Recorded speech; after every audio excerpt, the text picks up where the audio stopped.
Mas comentei com vocês há pouco que falaríamos hoje de lúpus, né? Uma doença autoimune, uma doença crônica que acomete muitas vezes mulheres nessa fase jovem e que precisa de um diagnóstico o quanto antes para devolver qualidade de vida. A gente vai entender mais o assunto com ele, Dr. Edgar Reis, que é reumatologista, membro da Sociedade Brasileira de Reumatologia e Comissão de Lúpus. Bem-vindo, doutor. Como vai?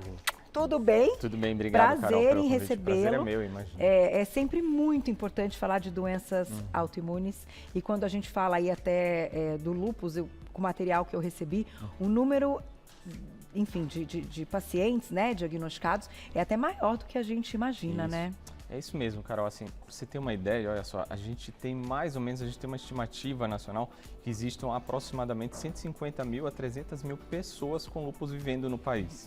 Né? E a gente precisa oferecer informação, acesso, tratamento adequado para essas pessoas, né? Então esse papel que a gente tem hoje, eu acho que é primordial, esse espaço é super importante para a gente falar sobre isso. E tantas que ainda não têm o diagnóstico e que esse número pode ser ainda maior, né? Então a importância da gente entender e das pessoas até, num primeiro momento, se conscientizarem e buscarem ajuda, claro, de acordo com as nossas informações, pensando na questão dos sintomas que o quadro vai trazer. Mas a minha primeira pergunta, doutor, é como é que então, o que a gente entende por lúpus, né? O que é essa doença? Então, o lúpus é uma doença que a gente chama que ela é autoimune, ou seja, quando a gente tem os nossos próprios autoanticorpos que vão se dirigir contra estruturas do nosso próprio corpo.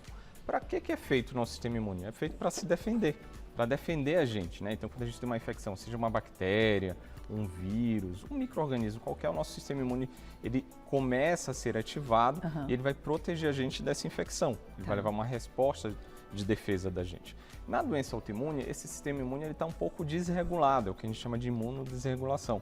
Então, esse sistema imune ele passa a não entender de uma maneira adequada e passa a atacar algumas estruturas e algumas moléculas do nosso próprio organismo. Então, é uma desregulação do nosso sistema imune que ataca alguns órgãos próprios do nosso organismo. E no caso do lúpus, a gente tem até mais de um tipo de lúpus. Temos lúpus diferentes?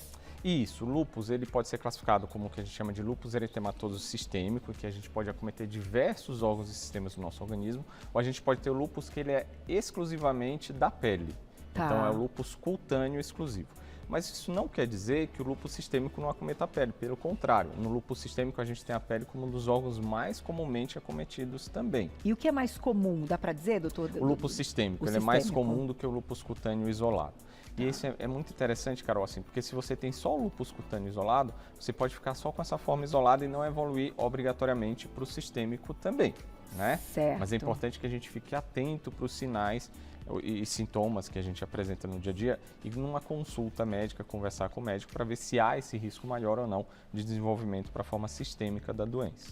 Doutor, antes da gente falar um pouquinho das nossas ilustrações, que aqui a gente tem alguns fatores que podem influenciar, então, no surgimento, no aparecimento dessa doença autoimune, queria que você comentasse como ela começa, né? Quais são ali os primeiros, não sei se sintomas ou indícios, ou se um resultado, por exemplo, de um exame de sangue, já neste início pode vir alterado. Isso é super interessante, porque assim, os exames de sangue eles podem ajudar muito a gente, eles podem dar dicas muito primorosas, muito valiosas para que a gente faça o diagnóstico. Mas quando a gente vai falar do lúpus, ela não é uma doença que a gente vai ter um exame assim, ó, esse paciente é lúpus positivo, lúpus negativo. Entendi. Tem alguns exames que são muito específicos, mas na maioria das vezes a gente vai precisar juntar as peças de um quebra-cabeça. Porque não é uma doença que tem uma causa única.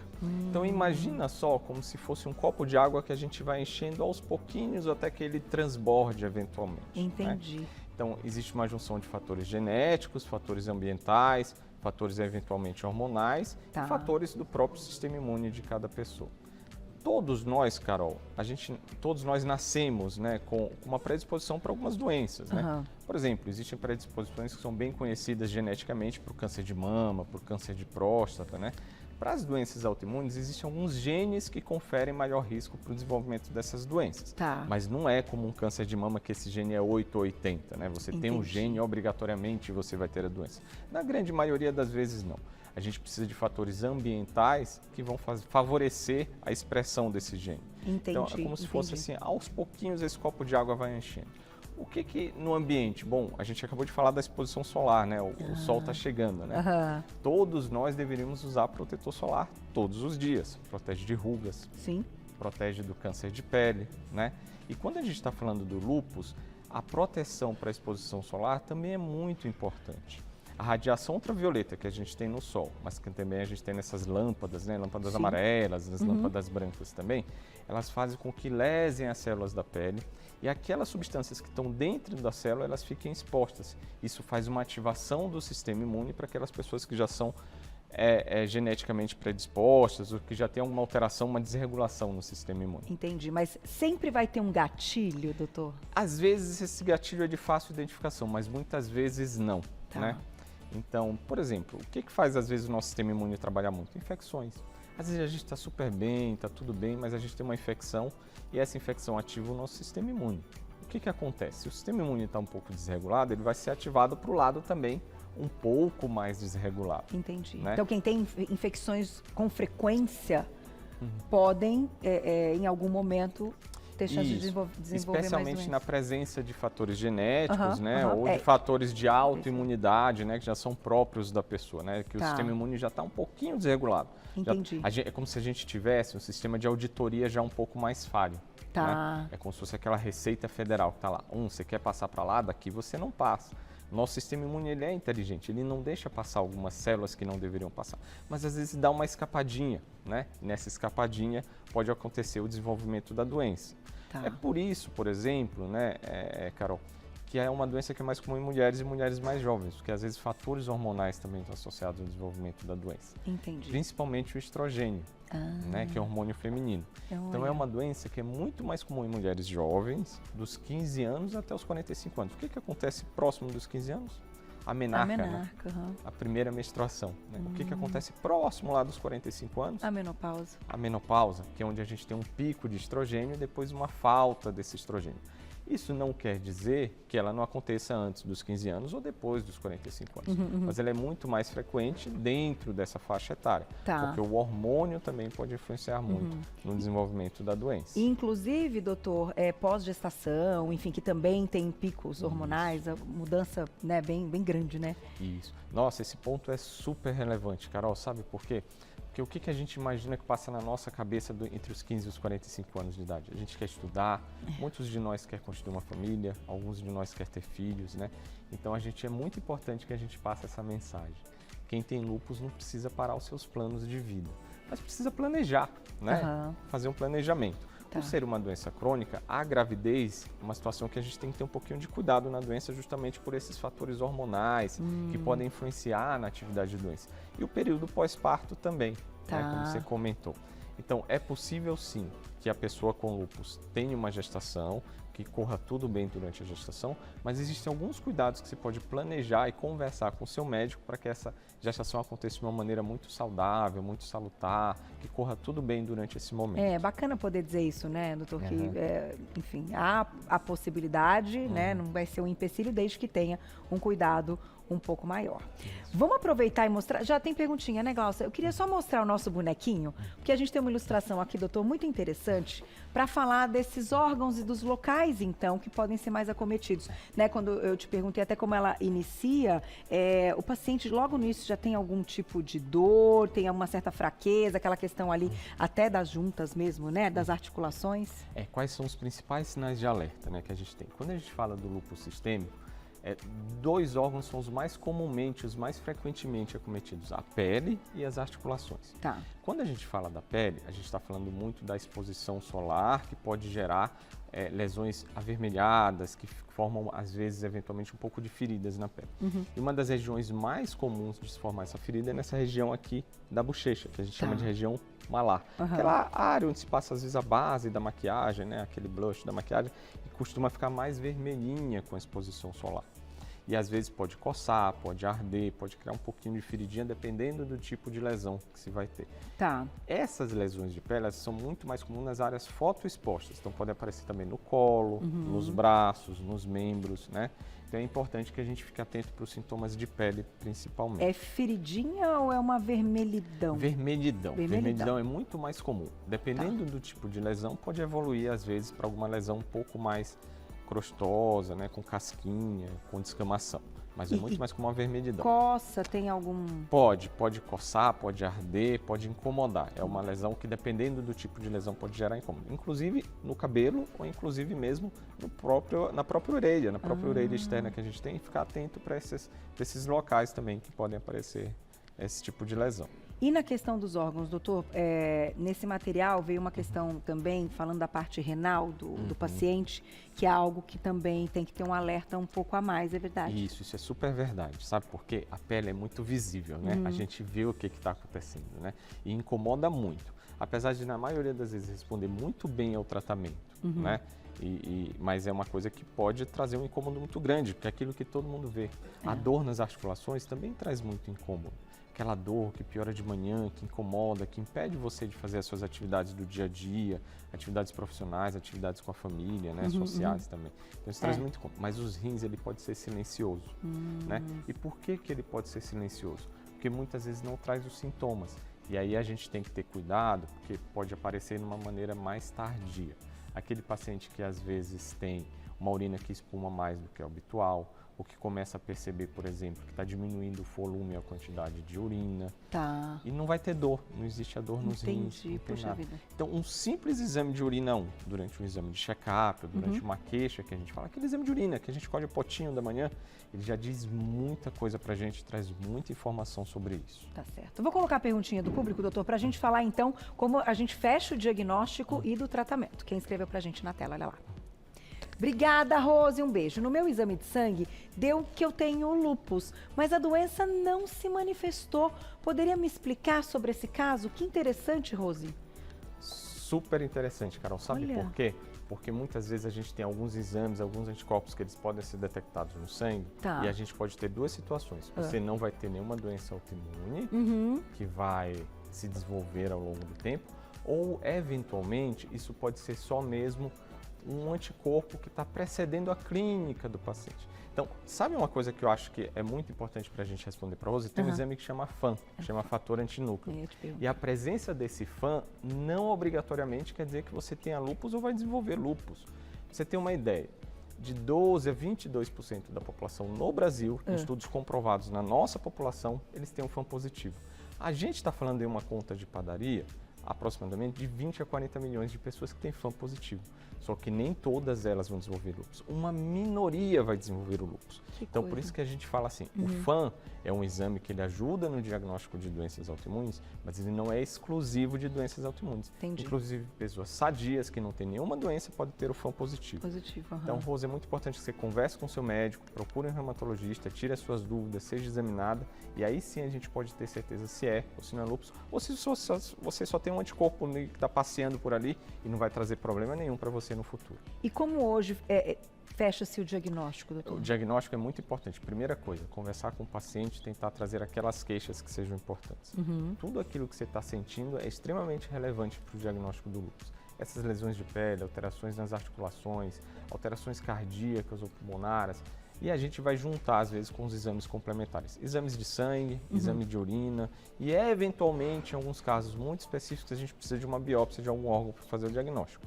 Eventualmente uma biópsia dos rins ou uma biópsia da pele que vai ajudar a gente a esclarecer se aquela alteração é do lúpus ou se é de alguma outra doença associada. Isso é possível então também para Super possível, é muito fácil. Então procure um reumatologista que você é o feijão com arroz da gente. A gente vai ficar muito feliz se a gente puder ajudar vocês nesse diagnóstico.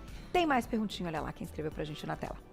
Obrigada, Ana, um beijo. Qual a melhor alimentação para quem tem lúpus? Minha irmã tem e afetou os rins dela. Que pergunta maravilhosa. Eu ia chegar nesse momento aí, tanto do tratamento quanto da alimentação, porque toda doença autoimune, né, doutor, ela é inflamatória, né? Então eu acho que a questão da alimentação é extremamente importante, né? Super importante, né? Então, assim, quando a gente comentou do protetor solar, a gente comentou também que era importante para proteger de ruga, do câncer de pele, e proteger e ajudar a controlar o lúpus também.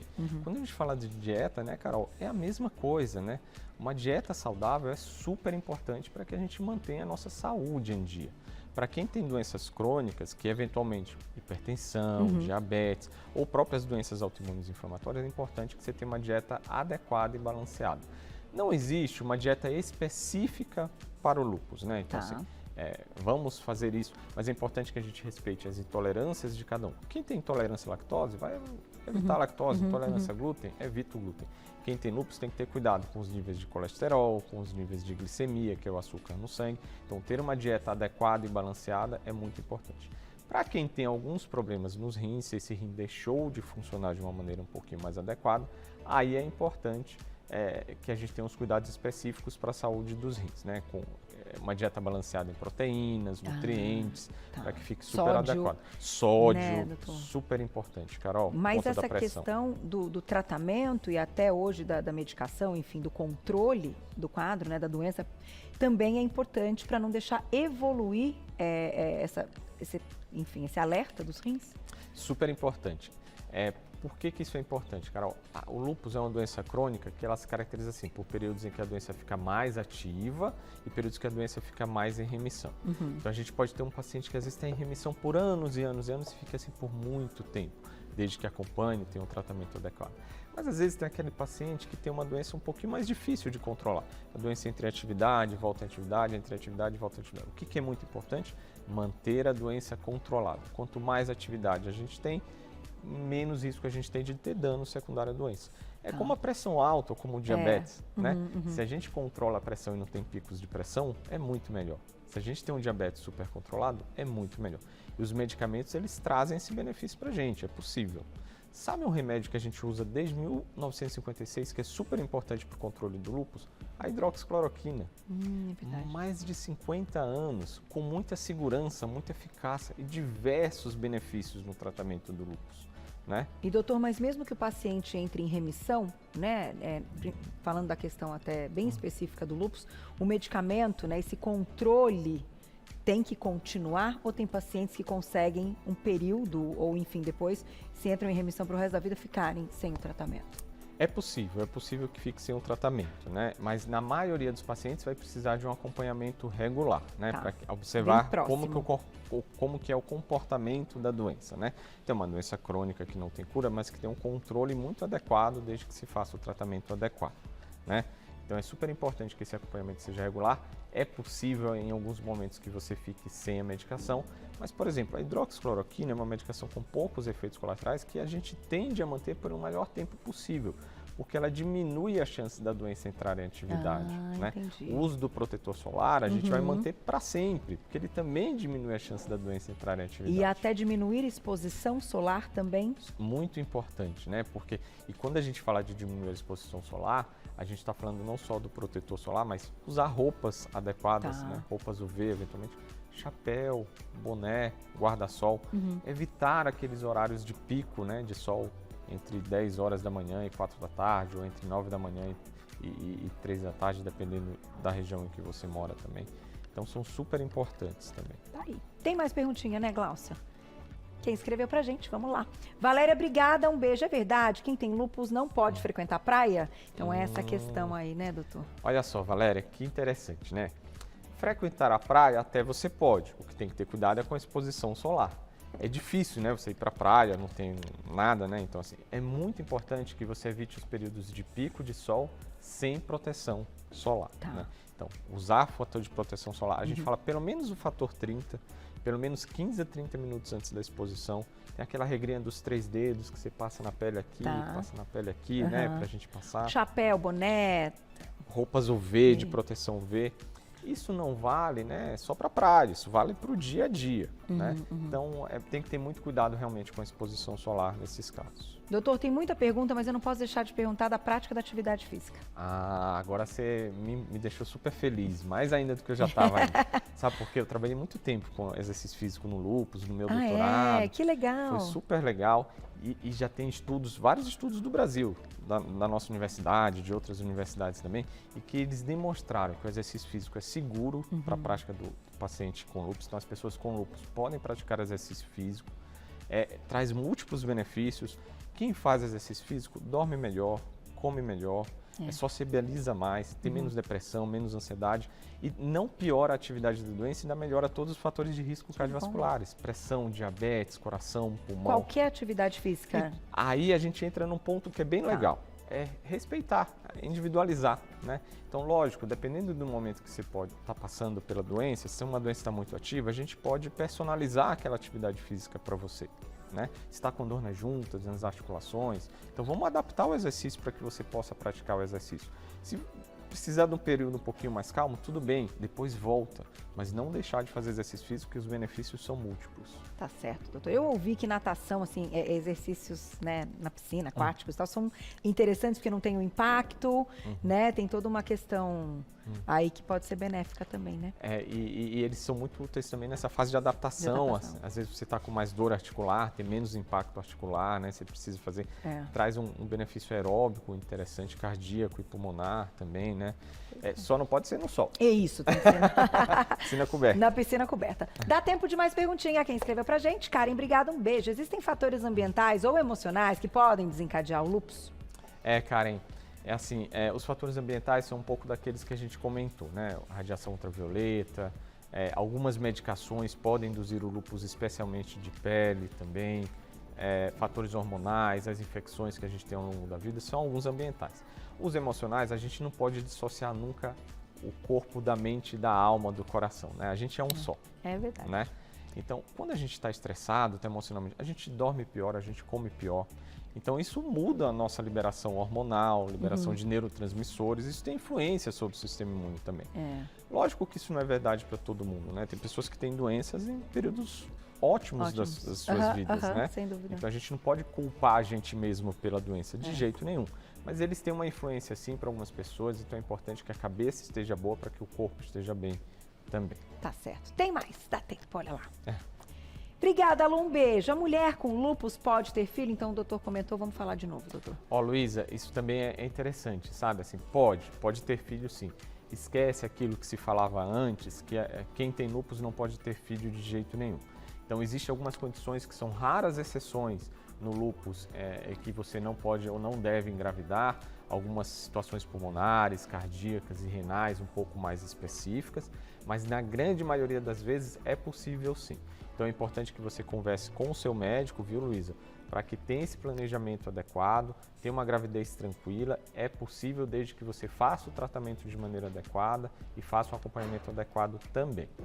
Essa mulher, ela pode engravidar, enfim, de forma natural. De forma natural. O lúpus não leva à infertilidade, não é uma causa de infertilidade, né? O importante é que a gente tenha uns cuidados adequados. Não engravida sem conversar com o seu médico. Eu brinco assim, a família é você, seu marido, seus filhos e a gente que está ali também para tentar ajudar. Sem dúvida, doutor, sem dúvida. Até para que tudo saia, né, conforme o esperado, que dê tudo certo e que mantenha aí não só a questão do controle da doença, qualidade de vida, mas também que o pós-parto seja satisfatório, né? Para cuidar ali do bebê, amamentar e fazer tudo isso, né? De uma forma tranquila. Adorei, doutor. Muito obrigada. Falei para vocês que ia ser uma super entrevista. Doutor Edgar Reis é reumatologista, membro da Comissão Lúpus, então, da Sociedade Brasileira de Reumatologia. Esteve hoje com a gente. Eu vou deixar 3 contatos para vocês. O primeiro é o reumatologia.org.br. Lá tem uma cartilha, não tem, doutor? Tem uma cartilha super completa, fácil acesso da Sociedade Brasileira de Reumatologia. Então, reumatologia.org.br. Tem um Instagram também, que é da Sociedade Brasileira, né, de Reumatologia, que é o @reumatologista. É isso? Reumatologista. Reumatologista. Reumatologista, tá? Que é ali também, tem muito material. E o do doutor, pessoal, @Edgar com Demudo Reis, @Edgar com Demudo Reis. A gente encontra o trabalho dele. Obrigada, doutor. Obrigado. Prazer, obrigado. viu? Foi maravilhoso.